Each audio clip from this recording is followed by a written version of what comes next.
एक शासक जो सबसे ज्यादा प्रभावशाली था, एक योद्धा जो पूरी दुनिया पर राज करना चाहता था, एक कमांडर जिसकी सेना ने कभी हार नहीं मानी, एक ऐसा शख्स जो सिर्फ 32 साल की उम्र में यूरोप से लेकर एशिया तक अपनी धाक जमा चुका था। उसने फारस जैसे विशाल साम्राज्य को घुटने पर ला दिया था। सभ्यताओं के केंद्र में रहे मध्य पूर्व पर उसकी हुकूमत कायम हो गई थी। उसके बारे में भविष्यवाणी की गई थी कि एक दिन वो विश्व विजेता बनेगा। वह विश्व विजेता कहलाया भी। अपनी मौत तक वो हर उस जमीन को जीत चुका था जिसके बारे में उसके देशवासी जानते थे। महज 12 साल के शासनकाल में पश्चिम में यूनान से लेकर पूर्व में आज के पाकिस्तान तक उसने साम्राज्य विस्तार कर लिया था। वो इतना चालाक और कुशल था कि हर मोर्चे पर दुश्मनों को पीठ दिखानी पड़ती थी। 12 सालों में उसने लाखों सैनिकों का कत्ल किया। 12 सालों में उसने 12,000 मील की यात्रा तय की। उन 12 सालों में उसने वो कर दिखाया जिस पर आज भी लोगों को यकीन नहीं होता। वह अरस्तु का शागिर्द था जिसकी रणनीति आज भी दुनिया भर की सेना को राह दिखाती है। ये सभी खासियत उस व्यक्ति को महान बनाती है। वो कोई और नहीं बल्कि मैसेडोनिया का किंग अलेक्जेंडर द ग्रेट था, जिसे हम सिकंदर महान के नाम से जानते हैं। उसकी सैन्य उपलब्धियों और युद्ध में अभूतपूर्व कामयाबी ने उसे वो मुकाम दिया जिससे दुनिया की हर सेना अपनी तुलना करती है। उसे आज भी एक महान सैन्य रणनीतिकार, एक प्रगतिशील शासक और एक करिश्माई नेता के रूप में याद किया जाता है। इसलिए हर कोई जानना चाहता है कि आखिर सिकंदर इतना महान कैसे बना।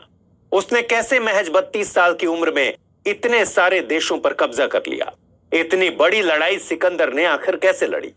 नमस्कार, मैं हूं अमृत उपाध्याय और आप देख रहे हैं हमारा खास कार्यक्रम इतिहास गवाह है। आज के इस एपिसोड में हम सिकंदर के महान बनने की कहानी को जानेंगे, पश्चिम से पूरब तक की उसकी यात्रा को जानेंगे। आइए शुरू करते हैं। मैसेडोनिया के रहने वाले सिकंदर का जन्म 356 ईसा पूर्व में हुआ था। उसका जन्म मैसेडोनिया की राजधानी पेला में हुआ था। उसकी मां का नाम ओलंपियाज था और पिता का नाम फिलिप द्वितीय था। फिलिप मैसेडोनिया का राजा था। ओलंपियाज उसके पिता फिलिप द्वितीय की तीसरी या चौथी पत्नी थी। ओलंपिया इस मामले में अहम थी कि उन्होंने परिवार में पहले लड़के को जन्म दिया था, यानी सिकंदर के रूप में उन्होंने राज्य को उत्तराधिकारी दिया था। सिकंदर बचपन से ही बहादुर और जिद्दी किस्म का शख्स था, जो ठान लेता उसे करके ही मानता था। उसका स्वभाव देखते हुए पिता फिलिप ने उसे किसी मामूली शिक्षक के भरोसे छोड़ देना ठीक नहीं समझा। इसलिए अपने समय के सबसे बड़े विद्वान अरस्तु को सिकंदर की शिक्षा का भार सौंपा। 13 साल की उम्र से ही सिकंदर ने अरस्तु से शिक्षा लेना प्रारंभ किया। अरस्तु ने सिकंदर को नीति शास्त्र और राजनीतिक विज्ञान की शिक्षा दी। सिकंदर ने अरस्तु से यूनानी संस्कृति पर आधारित शिक्षा भी प्राप्त की, इसीलिए उसे दर्शन शास्त्र पढ़ाया गया। सभी शिक्षित यूनानियों की तरह उसे भी इलियाड और ओडिसी जैसी कविताएं लिखने वाले प्राचीन यूनानी कवि होमर पर महारत हासिल थी। इलियाड एक महाकाव्य है जिसमें ट्रॉय शहर और यूनानियों के बीच युद्ध के अंतिम वर्ष की कहानी बताई गई है। सिकंदर और इस कहानी के नायक एक्लेस के बीच एक मजबूत मानसिक संबंध बन गया था। कहते हैं कि युद्ध के दौरान सिकंदर होमर की कविता के कुछ हिस्सों को अपने तकिए के नीचे रखकर सोता था। कहा जाता है कि सिकंदर के विश्व विजेता बनने में अरस्तु की शिक्षा की सबसे बड़ी भूमिका थी। अरस्तु सिकंदर को वीर रस की कहानियां सुनाते थे और युद्धों को जीतने के गुर सिखाते थे। अरस्तु ने उन कठिन सिद्धांतों के बारे में भी उसे बताया जिससे उस समय के दार्शनिक अपने खास शिष्यों को ही बताया करते थे। ऐसा कहा जाता है कि सिकंदर जब विश्व विजय के अपने अभियान पर निकला तब अरस्तु ने उन सिद्धांतों पर कुछ किताबें लिखी। किताब की बात सुनकर सिकंदर ने तुरंत अरस्तु को पत्र लिखकर ऐतराज जताया और कहा, आपने जो ज्ञान सिर्फ मुझे ही दिया था, अगर वो सब तक पहुंच गया तो फिर मेरी शिक्षा और दूसरों की शिक्षा में अंतर ही क्या रह जाएगा। बहरहाल 336 ईसा पूर्व में जब सिकंदर महज 20 साल का था तब एक दुखद घटना घटी। उसके पिता फिलिप की हत्या कर दी गई। फिलिप की मौत की खबर से कई राज्यों में विद्रोह जैसे हालात पैदा हो गए। इन राज्यों में थेब्स, एथेंस, थिस्ली आदि शामिल थे। असल में फिलिप के मरने के बाद एक नए राजा के बनने का संघर्ष शुरू हुआ, क्योंकि कई छोटी छोटी रियासतों के शासक खुद को फिलिप का उत्तराधिकारी बताने लगे। लेकिन सिकंदर में सत्ता हासिल करने का जोश और जुनून चरम पर था। ऐसे में महज 20 साल के सिकंदर के सामने जीवन की सबसे बड़ी चुनौती खड़ी थी। साम्राज्य बचाने के लिए उसने मैसेडोनियाई राजकुमार समेत कई लोगों की हत्या कर दी। अपने एक सौतेले भाई फिलिप एरिडाइस को छोड़कर उसने अपने सभी भाइयों, चचेरे भाइयों और उन सारे लोगों को मार डाला जो उसके राजा बनने के रास्ते में रुकावट बन सकते थे। इस संघर्ष में सिकंदर ने अपने सभी विरोधियों का सफाया कर दिया और मात्र 20 साल की उम्र में वो राजा बन गया। यानी सिकंदर ने अपने शासनकाल की शुरुआत सिंहासन के प्रतिद्वंद्वियों को खत्म करके की। इसके बाद सिकंदर ने 12 सालों तक शासन किया। उसकी सेना में 5000 घुड़सवार और 30,000 पैदल सैनिक थे जो दुनिया को जीतने में उसके साथ कदमताल कर रहे थे। उच्च श्रेणी की पैदल सेना, घुड़सवार दस्ते, भाला चलाने वाले और तीरंदाज इस सेना का हिस्सा थे और साथ में था सिकंदर जैसा बुद्धिमान रणनीतिकार जिसे युद्ध रणनीति में कमाल की महारत हासिल थी। मैसेडोनिया ग्रीक का एक राज्य था, लेकिन सिकंदर की मंशा पूरे ग्रीक पर शासन करने की थी। सिकंदर जानता था कि वो सिर्फ भय और हथियार के बल पर ग्रीक पर शासन नहीं कर सकता, इसलिए उसने ग्रीक पर अपनी हुकूमत के लिए राष्ट्रवाद और देशभक्ति का सहारा लिया। एक सदी पहले ग्रीक पर फारस के असफल आक्रमण का बदला लेने के लिए उसने फारस पर अपना ध्यान लगाया। उस संघर्ष में थर्मोपाइले की प्रसिद्ध लड़ाई शामिल थी, जहां 300 स्पार्टन योद्धाओं ने हजारों फारसी सैनिकों के खिलाफ जंग लड़ी थी। फारस साम्राज्य ने 200 से अधिक सालों तक भूमध्य सागर से जुड़े इलाकों पर शासन किया। यह साम्राज्य इतिहास के वास्तविक सुपर पावर में से एक था। लिहाजा विश्व विजेता बनने के अभियान की शुरुआत उसने फारस पर हमले से की, जहां उसकी सेना का परीक्षण दुनिया की सबसे बड़ी और सबसे अच्छी प्रशिक्षित लड़ाकू सेना के खिलाफ होना था। फारसी घुड़सवार सेना और तीरंदाज भी प्रसिद्ध थे, साथ ही डराती रथ भी थे जो अपनी तेज धार वाले पहियों से दुश्मन की पैदल सेना को मार गिराते थे। इस अभियान में फारस की सेना ने सिकंदर का सबसे पहला सामना 334 ईसा पूर्व में ग्रेनिकस की लड़ाई में किया। ग्रेनिकस एक नदी थी जिसके पास जंग हुई। यह आधुनिक पश्चिमी तुर्की में लड़ा गया था। सिकंदर ने पश्चिमी तुर्की के तट पर आगे बढ़ते हुए 20,000 फारसी घुड़सवारों की एक सेना को हराया। इसमें हजारों सैनिकों की मौत हुई और करीब 2000 सैनिकों को उसने बंदी बना लिया। यह फारस साम्राज्य के खिलाफ सिकंदर की पहली बड़ी जीत थी। फारसियों के खिलाफ दूसरी लड़ाई 333 ईसा पूर्व में हुई, जो इस्सुस की लड़ाई के नाम से प्रसिद्ध है। यह आधुनिक दक्षिण तुर्की में लड़ा गया था।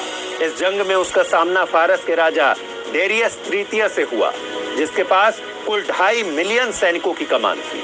उसके पास 10,000 पैदल सैनिकों की एक खास रेजिमेंट थी, जिनकी तादाद कभी नहीं बदली। इस दस्ते को अमर सेना कहा जाता था। जब एक आदमी मारा जाता तो दूसरा उसकी जगह लेने के लिए खड़ा हो जाता था, यानी कुल संख्या हमेशा पूरी रहती थी। इन सब के बावजूद करीब 18 महीने में सिकंदर ने वर्तमान के तुर्की से फारसियों का सफाया कर दिया। इसके बाद सिकंदर की आर्मी दक्षिण की ओर बढ़ चली। उसने वर्तमान की सीरिया, लेबनान और इजराइल की ओर रुख किया। इन इलाकों में उसकी सेना भूमध्य सागरीय तट से होते हुए पहुंची। इसका मकसद समुद्र तटीय इलाकों में फारस के बंदरगाहों पर कब्जा करना था। भूमध्य सागर के पूर्व में ये बंदरगाह फारसियों के नौसैनिक ठिकाने थे, जिससे सिकंदर उन्हें वंचित करना चाहता था। सिकंदर ने इन पर कब्जा कर फारस को और कमजोर कर दिया, साथ ही यहाँ के शहरों को अपने अधीन कर लिया।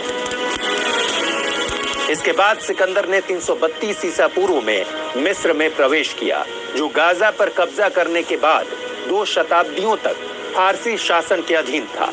गाजा की घेराबंदी करके सिकंदर ने आसानी से मिस्र पर कब्जा कर लिया। यहाँ के फारसी गवर्नर ने तुरंत ही हथियार डाल दिया। उसने मिस्र के उत्तरी तट पर अलेक्जेंड्रिया शहर की स्थापना की और उस शहर को ग्रीक संस्कृति और व्यापार का केंद्र बनाया। कुछ महीने यहाँ बिताने के बाद सिकंदर 331 ईसा पूर्व में मेसोपोटामिया की ओर बढ़ गया। यहाँ उसका सामना फारस के राजा डेरियस से हुआ। यहाँ दोनों पक्षों के बीच गोगोमेला की लड़ाई लड़ी गई। यह युद्ध 331 ईसा पूर्व में उत्तरी इराक में एरबिल के पास लड़ा गया। दोनों पक्षों के बीच जबरदस्त जंग हुई, जिसमें डेरियस की आर्मी तहस नहस हो गई। एक लंबी जंग के बाद 330 ईसा पूर्व में सिकंदर की सेना ने फारस की सेना को हरा दिया। उसी समय से फारसी सेना का पतन शुरू हो गया। डेरियस की हार के बाद सिकंदर के लिए फारस की राजधानी पर्सेपोलिस की राह आसान हो गई। अब ग्रीक और फारस की लड़ाई का क्लाइमेक्स आ चुका था। 330 ईसा पूर्व में सिकंदर ने पैलेस ऑफ जर्सीज को जला दिया और इससे साफ हो गया कि फारस पर सिकंदर का नियंत्रण हो चुका है। फारस पर सिकंदर का साम्राज्य कायम हो चुका है। गौगोमेला की लड़ाई में डेरियस की पराजय को मानव इतिहास के निर्णायक मोड़ों में से एक के रूप में देखा जाता है, जिसके बाद फारसी प्राचीन दुनिया की सबसे बड़ी शक्ति नहीं रहे। करीब 2 साल सिकंदर फारस के अलग अलग जगहों पर दौरा करता रहा। अपनी बुलंदी के इस दौर में सिकंदर का साम्राज्य पश्चिम में यूनान से लेकर पूर्व में आज के पाकिस्तान, अफगानिस्तान, ईरान, इराक और मिस्र तक फैल चुका था। चूंकि मौजूदा अफगानिस्तान भी फारसी साम्राज्य का ही हिस्सा था, इसलिए अफगानिस्तान के उत्तर में अमुदरिया क्षेत्र में स्थित बैक्ट्रिया में एक लंबे अभियान के बाद वह हिंदुकुश को पार कर काबुल घाटी में दाखिल हुआ। उसने जब भारत की ओर कूच किया तब वो सबसे पहले सिंधु नदी के तट पर पहुंचा। हालांकि उससे पहले 326 ईसा पूर्व में उसने भारत के नजदीकी शहरों के राजाओं को संदेश भिजवाया और कहा कि वे लोग सिकंदर का नियंत्रण स्वीकार कर लें। सिकंदर ने जिन राजाओं को संदेश भिजवाया वे या तो बेहद कमजोर थे या फिर सिकंदर की सेना इतनी विशाल थी कि उससे लड़ने की हिम्मत कोई जुटा नहीं सका। इसलिए ईरान से आगे जैसे ही सिकंदर काबुल पहुंचा, इन राजाओं ने उससे मिलना शुरू कर दिया। इन राजाओं में तक्षशिला के राजकुमार आम्भी भी थे। सिकंदर ने जैसे ही सिंधु नदी की ओर रुख किया, तक्षशिला ने सिकंदर के लिए भारत के द्वार खोल दिए। इन क्षेत्रों में तक्षशिला के राजकुमार आम्भी और झेलम तथा चिनाब के बीच राज करने वाले राजा पोरस का नियंत्रण था। सिकंदर के प्रति अपनी निष्ठा दिखाने के लिए उन्होंने सिकंदर को करीब 5000 सैनिक और 65 हाथी भेंट किए ताकि वो आगे के अभियानों में और मजबूत हो सके। राजकुमार आम्भी की इसके पीछे एक नियत थी। वो चाहता था कि सिकंदर उसके दुश्मन राजा पोरस से लड़ाई में उसका साथ दे। लेकिन सिकंदर ने जैसे ही आक्रमण किया, आम्भी ने तुरंत आत्मसमर्पण कर दिया। लेकिन झेलम नदी पार करते समय सिकंदर को पहली बार सबसे कठिन विरोध का सामना करना पड़ा, जब राजा पोरस ने सिकंदर का बड़ी मुस्तैदी से विरोध किया। पंजाब में झेलम के आसपास शासन करने वाले पोरस बेहद ताकतवर थे। यहाँ जितने छोटे छोटे राज्य थे उनमें पोरस को काफी शक्तिशाली शासक माना जाता था।